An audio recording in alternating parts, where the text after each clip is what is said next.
Before we start again, by regulation, I must advise you again of your rights.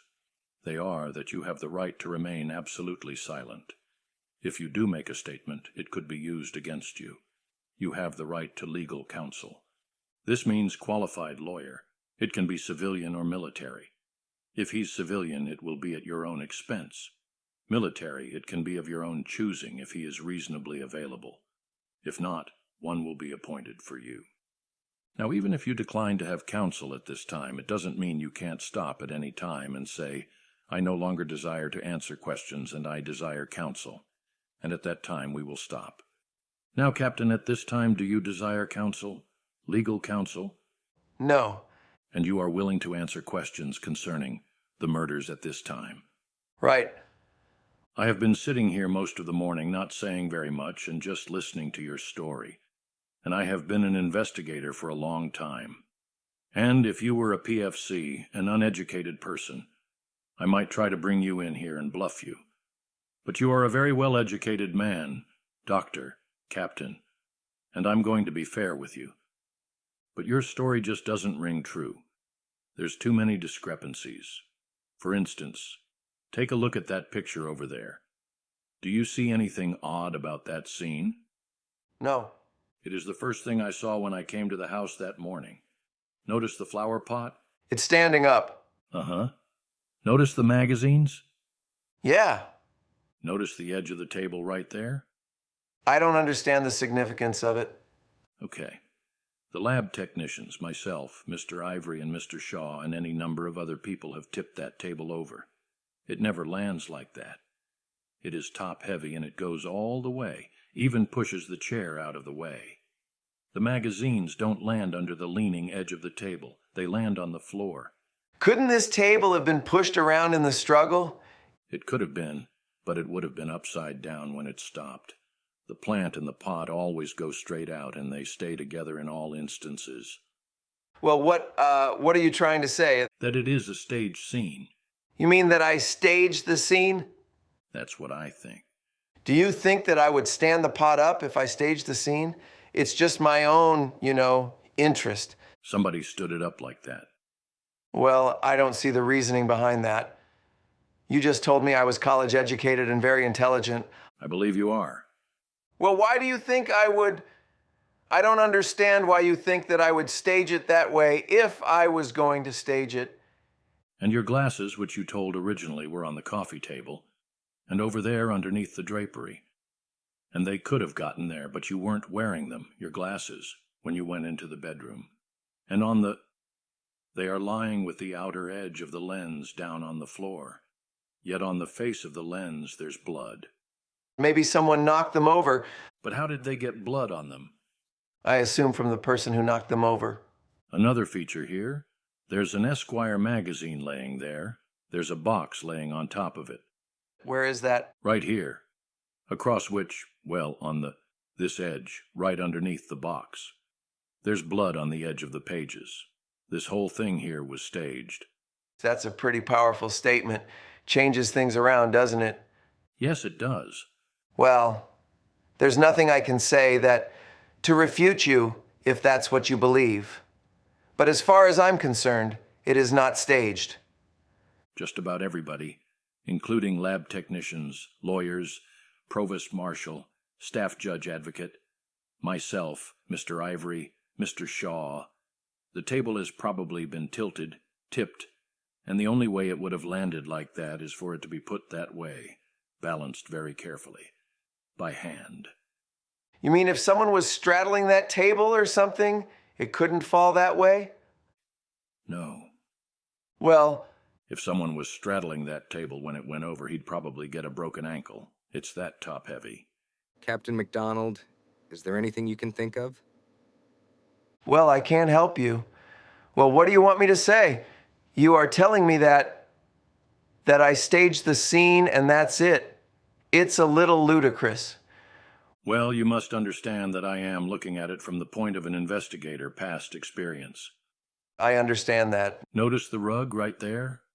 Right. It slips and slides and rolls up very easily.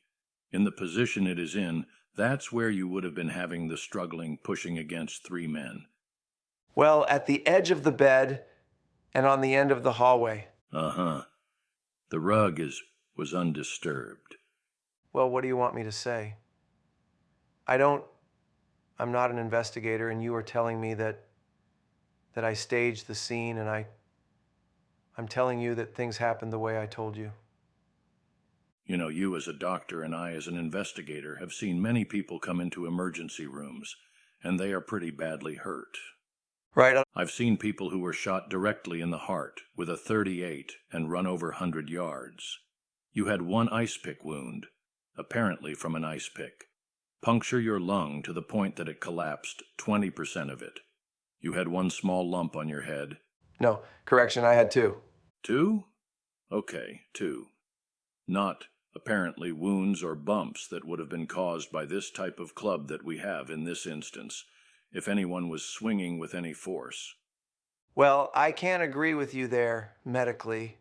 I have treated patients who have died, and there's nothing but a little abrasion on their forehead.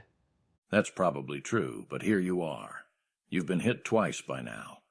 This didn't knock you out. This is according to your story. You have a point here where the old adrenaline is pumping into your system. You are fighting for yourself and your children. And yet you passed out here, according to your story, at the end of the hallway. It wasn't exactly passing out, Mr. Grebner. I was hit on the head a couple of times. But that didn't knock you out. You were still pushing and fighting against these people and... Well, apparently it did knock me out, though. For an unexplained reason, you passed out. No, I didn't pass out. Apparently I was knocked unconscious. By a third blow? I don't know how many blows. But this weapon was used on Colette and Kim. It is a brutal weapon. We have 3 people here that are overkilled almost, and yet they leave you alive. Well, I've gone over that myself, and the only way I can see that I was the first one, that when I was unconscious. While you were laying there in the hallway, why not give you a good lick or 2 behind the head with that club and finish you off? Well, maybe I was... You saw them eye to eye. They don't know that you wouldn't be able to identify them at a later date. Why leave you there alive? I don't know. Maybe they assumed that I was dead and the frenzy got worse and worse. I don't know. I've thought about this. I've spent many sleepless nights in the last 6 weeks, you know. The only thing I can see is I did hear some screaming and perhaps I was the first one and then things got worse and worse. I don't know. Well, that means that there had to have been somebody in the back bedroom there with Colette, wouldn't there? Unless they had already hit her or stabbed her once or twice and left her and come in to see me. And then she started screaming and they went back on their way out.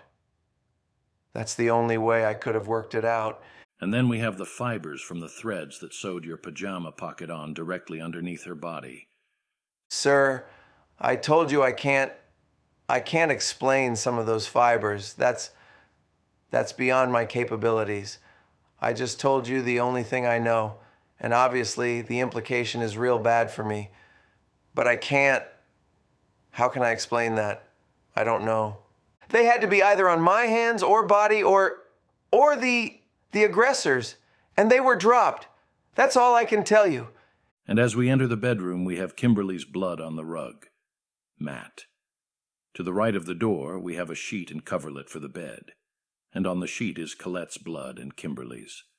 And on the bedspread, it's Colette's blood, large quantities, both. The hairs of Kimberly. Now hippies don't. They let bodies fall where they may.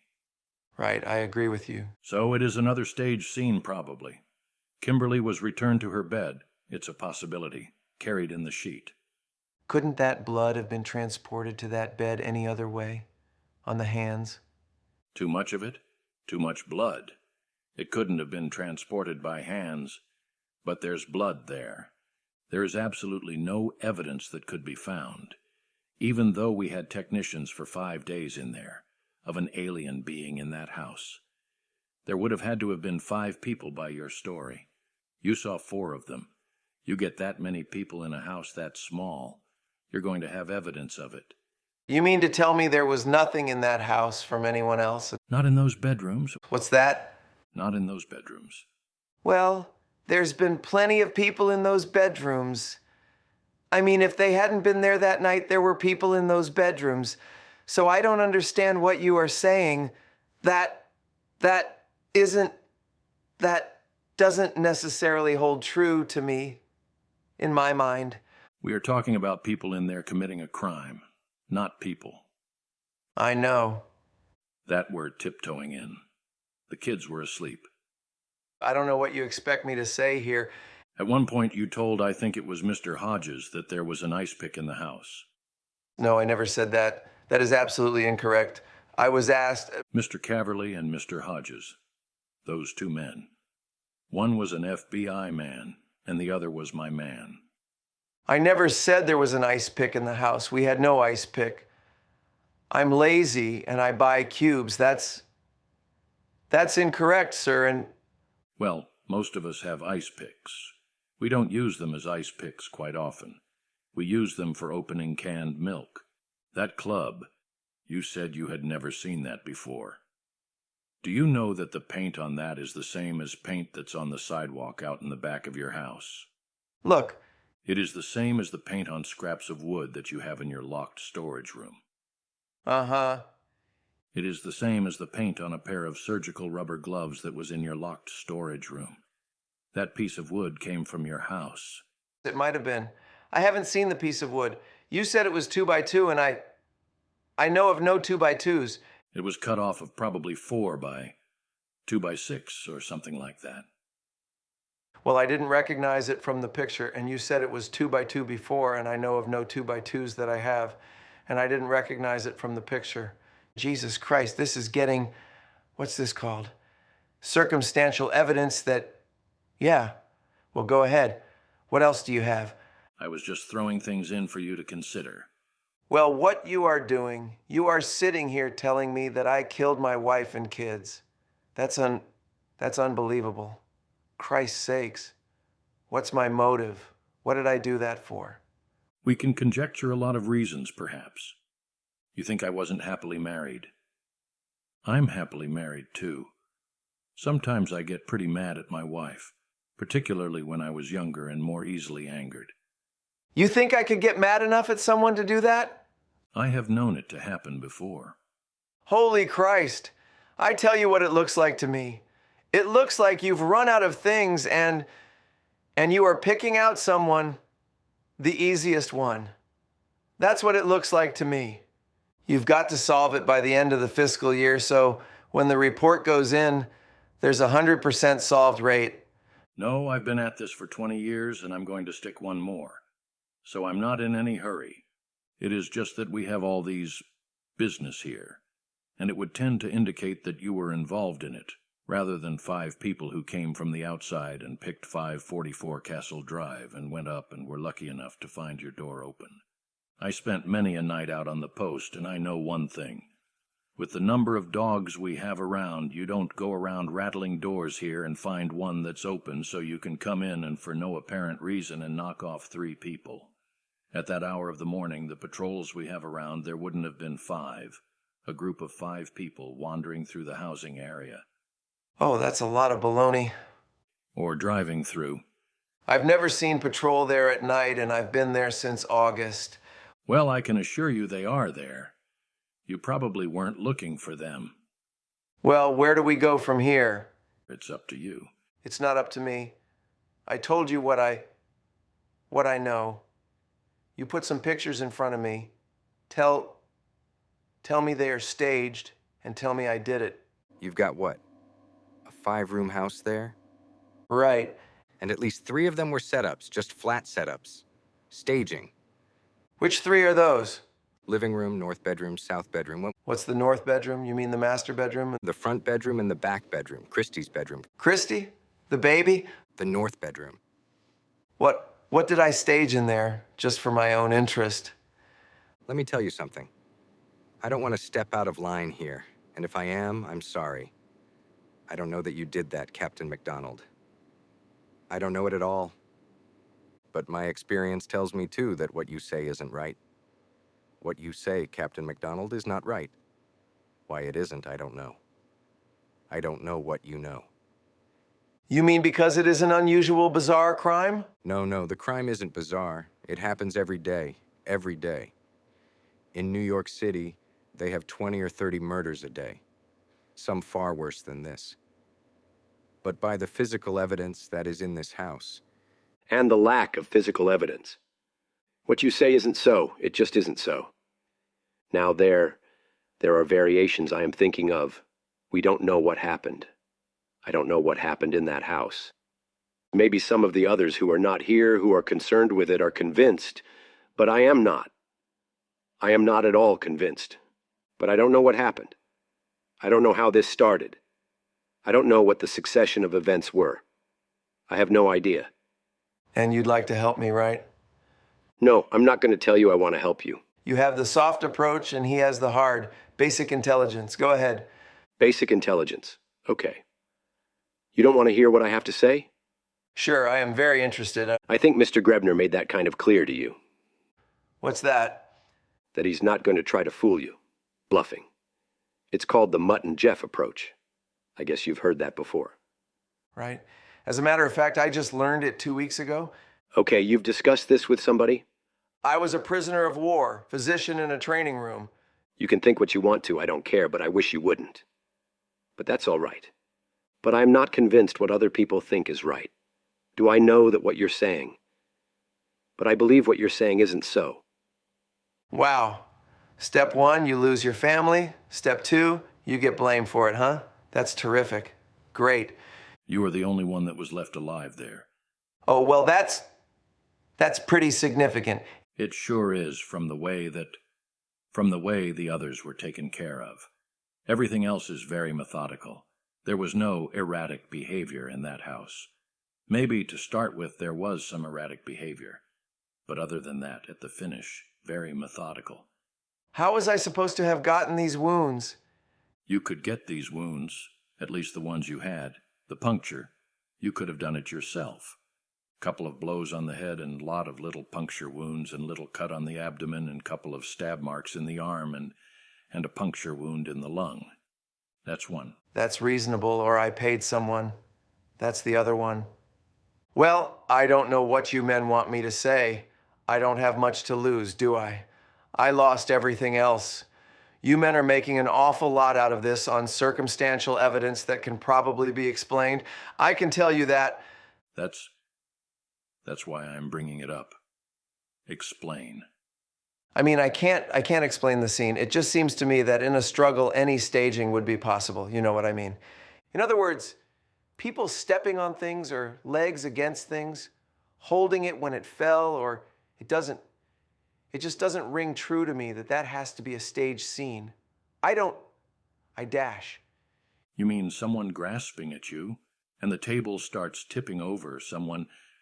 No, I didn't say that, Mr. Grebner. I mean, you are just making fun of what I am saying.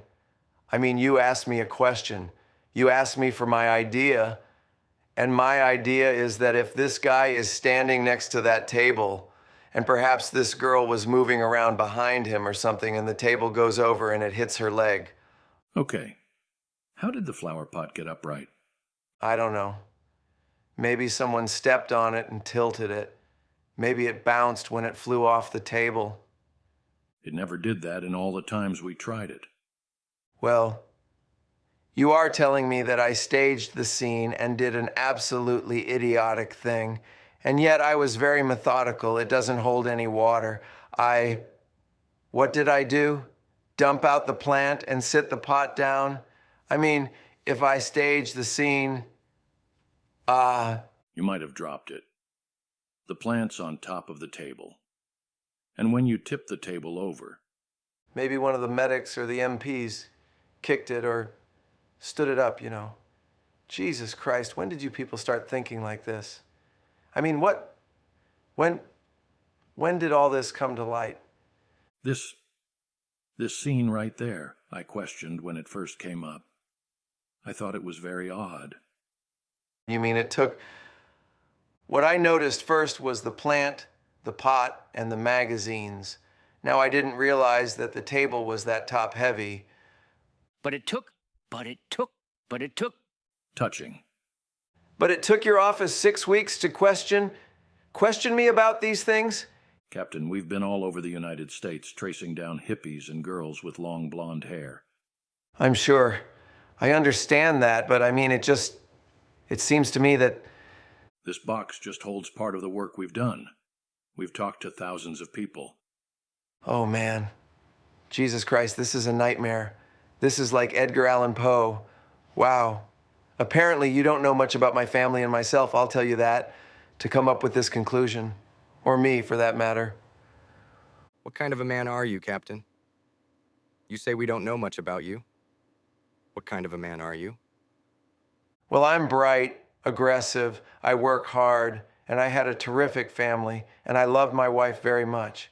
And this is the most asinine thing I've ever heard in my whole life. It's almost as bad as the next morning, thinking about this and thinking it was a dream. Jesus Christ. You can ask any patient I've treated. I go way out of my way. I've spent my whole medical career. It isn't that long, but to date, I've never had a problem with a patient. Always gone out of my way, always worked extra hours, always helped people. I love my wife more than any couple I know. I've never known a couple that's as happy as our family, and you come up with this shit. God damn it. You couldn't ask one friend. You didn't even talk to some of them. You made appointments and never showed up. God damn it, how do you come up with this? We even had plans for a farm in Connecticut. Well, that's a load of bullshit, I tell you. God damn it.